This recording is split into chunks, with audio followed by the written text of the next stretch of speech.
কি রে, কি ঠিক করলি? আমি আর কি ঠিক করব? যা ঠিক করার মহল্লার মুরব্বীরাই ঠিক করে গেছে। আগামী শুক্রবার রমজানের সাথে ওর বিয়ে। না, আমি রমজানকে বিয়ে করব না, কিছুতেই না। চুপ! এই মেয়ে, একদম চুপ! শুনুনি মহল্লার মুরব্বীরা সে কি বলে গেল? শুনুনি তাদের সিদ্ধান্তের কথা? এই মহল্লায় যদি থাকতে চাও তাহলে তাদের সিদ্ধান্ত মেনেই থাকতে হবে। তাদের সিদ্ধান্তে এও বলা হয়েছে চাইলে তুইও তোকে বিয়ে করতে পারিস। না খালা, মিষ্টিকে বিয়ে করা আমার পক্ষে সম্ভব না।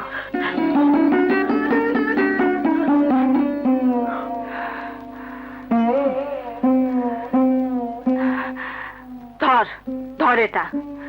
এমন একটা অসহায় মেয়েকে রমজানের মতো বদমাইশের হাতে তুলে দেওয়ার চাইতে ওকে জবাই করে মেরে ফেলা অনেক ভালো। রমজানের সঙ্গে বিয়ে হওয়ার আগে ওকে ওকে তুই মেরে ফেলিস। ধর।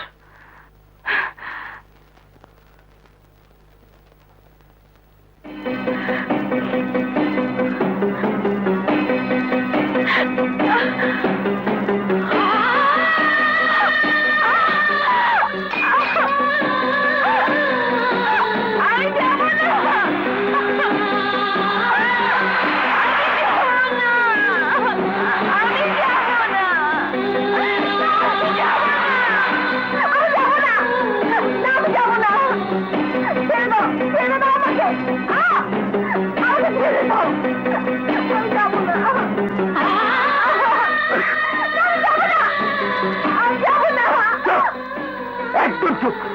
আর একটা কথাও না। এখন এই মুহূর্তে তুমি এখান থেকে চলে যাবে, আর কোনোদিন এখানে আসবে না। কোথায় যাব? যেদিকে দু চোখ যায় সেদিকে যাও, তবু এখানে তুমি থাকতে পারবে না। আমাকে তাড়িয়ে দিচ্ছ? হ্যাঁ, দিচ্ছি। কারণ তোমার জন্য আমার যে সমস্যার সৃষ্টি হয়েছে সেই সমস্যা থেকে আমি মুক্তি চাই। আমাকে তাড়িয়ে দিয়ে তুমি হয়তো মুক্তি পাবে, কিন্তু আমি তো যন্ত্রণার হাত থেকে রেহাই পাবো না। এটা সেই হাত, যে হাত আমাকে আশ্রয় দিয়েছিল। এটা সেই হাত, যে হাত আমার মুখে খাবার তুলে দিয়েছিল। সেই মানুষটি আমাকে দাঁড়িয়ে দিতে পারে না। পারে, পারে, 100 বার পারে, 1000 বার পারে। আমি অমানুষ, পাপী।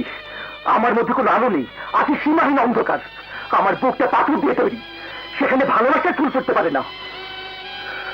তুমি চলে যাও, তুমি চলে যাও এখান থেকে, আর কোনোদিন এখানে আসবে না।